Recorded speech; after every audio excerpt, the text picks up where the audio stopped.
Michael Myers is an individual. You're talking about him as if he were a human being. That part of him died years ago.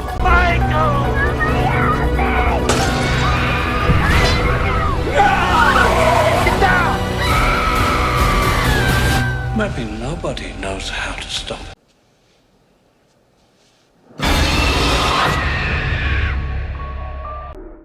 What is going on, guys? Welcome back to Cinema Central. My name is Chris, and as the Cine/Athon, first annual Cine/Athon continues, so I hope you enjoyed this my Speak No Evil video. If you haven't checked that out, I'll have a link for that at the end of this video, along with a couple of others. But today we're going to talk about a certain sequel in a franchise, which is one of my absolute favorite franchises, which holds my favorite horror film of all time, which is the original Halloween. And so today we're going to talk about Halloween 4, The Return of Michael Myers. So this is the fourth entry in the franchise, set 10 years after the original, where Michael winds up escaping mid-transfer, and so pretty much pulls Dr. Loomis out of retirement to head back to Haddonfield, where Michael has returned to hunt down his niece along with his foster sister, Rachel. And so, yeah, this is where Loomis, it takes place 10 years after the original. Loomis is got these burn scars on his face, so it's the evidence from the end of the second movie. This was a movie that I remember I have a lot of nostalgia for, and that's mainly because the first time I saw it was on AMC back in like 2004. And I remember seeing the promos for it, and when I saw it in the TV listings, and I was like 17 when this came out, when it came on, when I first saw it, and when I saw it in the TV listings and when it was coming on, I was like, I had not seen this yet, because this was a little bit after I had seen the original, which I saw the original back in 2001. That was the first time I saw any of this franchise. And so, yeah, and then I think around 2004, I remember because I was in high school at the time, and I remember it came on in October, just in time for the spooky season. And I remember being in school and getting ready for our trimester exams. And I was like, man, I could not wait to watch this, because I knew it was coming on one Friday night along with Halloween 5, which of course also I had never seen. So I didn't know what to expect of those four of part 4 and part 5. And up until then, the first, the second one, and I think the third one, I had seen those three on AMC as well. But yeah, with Halloween 4, it's one of my favorite in the franchise. It's probably one of the better sequels in the franchise. In my ranking, it's number 5. Before or after the original, of course, Halloween 281, Halloween 2018, and then Halloween H2O. But yeah, I love Halloween 4. Halloween 4 is one of my favorites. You have Dr. Loomis, which I think Donald Pleasence, who returns as Dr. Loomis. I think he's fantastic. You have one of the best final girls outside of Laurie Strode and Rachel Carruthers, played by Ellie Cornell, and I think she's very good as well. She has that kind of she has that final girl-esque quality, and she loves her foster sister Jamie. Even though she might be a little bit selfish when she wants to spend time with her boyfriend Brady, played by Sasha Jensen, and so but yeah, she's very, very protective of Jamie, and I think she's one of the best final girls. It's just a shame that she got pretty much killed off in one of the worst ways in Halloween 5. And so, but yeah, I love Ellie Cornell in here. You also have, of course, you have Danielle Harris as Jamie, who is she's fantastic as one of the best child actresses out there, and she's fantastic as Jamie Lloyd here. She's done a lot of stuff as a kid.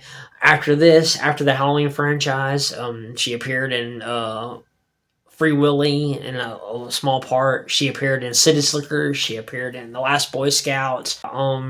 but yeah, and then of course she's still killing it as an adult with the most recent stream with Jeffrey Combs, which I still have yet to see. I wanted to go see it in the theater, but it wasn't playing near me, so I'm gonna have to wait for it to come out on streaming. I'm hoping that it'll come out sometime this month, just in time for Halloween. So we'll see. But yeah, Danielle Harris, fantastic. Then you have George P. Wilbur, who takes over as Michael Myers, who I think is very good. I think he's one of the better Michael Myers, also, with the exception of, well, the mask. We'll get to that in a minute. But yeah, and you just have a great cast here. You know, you have aside from them, they're the major players. You have Kathleen Kinmont, you have Sasha Jensen, which I mentioned earlier, who plays Rachel's boyfriend. You have Bo Starr, who plays Sheriff Meeker, who I think is one of the better sheriffs in the franchise. I think that he's probably, I would say he's number 2, the second best sheriff. Actually, you know what? Scratch that. I think he's the number 1, the best sheriff. And I think that Hunt is probably the second, like, as far as deputy, you know, as far as authority figures, you know, he's not the sheriff, but Deputy Hunt from Halloween 2, 81, I think was really good. But then you have Brackett, who I think Charles Cyphers is fantastic, you know, in the original, but he just doesn't take enough action to prevent the deaths, you know. At least Sheriff Meeker, despite that, even though there is a lot of deaths there, he actually takes action to try to help Dr. Loomis. Same thing with Hunt. Now the version of Brackett in Rob Zombie's Halloween movies was, I will give Rob Zombie credit. I think his Brad Dourif's Brackett is a bit better. And he actually does take some action there, especially in Halloween 2, Rob Zombie's Halloween 2. So, I will, as much as I don't like Rob Zombie's versions, I'll give him credit there. But yeah, and then of course you have Bucky, played by Harlow Marks, who has a small role as the electrician who gets electrocuted. You know, that classic line. Don't try that Halloween shit with me. You know, that's just classic. That's just a memorable. He's a memorable character, no matter how small he is. And fun fact, if you're a martial arts fan, Harlow Marks was actually the villain. And if you're a fan of Cynthia Rothrock, he was the villain in China O'Brien 2, which I think is actually better than the first one. And the thing about Halloween 4 is it feels a lot like the original in some ways, because it's going back to Haddonfield. You know, you have Michael Myers stalking and wreaking havoc in Haddonfield and everything. And also, Halloween 4 has one of the best intros in a Halloween movie when it comes to the whole fall aesthetic. You know, it cuts some different shots of, you know, the fall, you know, the leaves and the little scarecrows and the hay and everything. It's just, it feels so much like fall, you know. As much as I love the original, which is still my favorite horror film of all time, Halloween 4 has the better intro when it comes to the fall aesthetic. So I love that. And my only negative with this movie, really, which I think is pretty much everyone's negative, but I will say, like some other, when it comes to other certain things, it has grown on me. You know, you kind of get past it once you watch this. The more you watch the movie, and more you watch the movie, and more you appreciate it. And that is just the mask. The mask is terrible. It's one of the more terrible masks. Alongside with like Halloween 5. And there's some angle shots in Halloween 5 with a mask. It does actually look pretty creepy, and some others it's just not.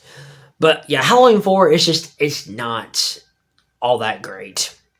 But, you know, but with the performance given by George P. Wilbur, and just everything else about the movie, I mean, you kind of forgive it. You know, you can kind of bypass it. I love Halloween 4. It is one of the best in the franchise. One of my favorites. That's just my thoughts on Halloween 4. I'm going to give Halloween 4... I'm going to give it a 7.5 out of 10. Great performances from Donald Pleasence, Ellie Cornell, Danielle Harris, George P. Wilbur. You know, aside from the mask, you know, just not really good. Everything else about it, I absolutely love. Great return to the franchise after 10 years.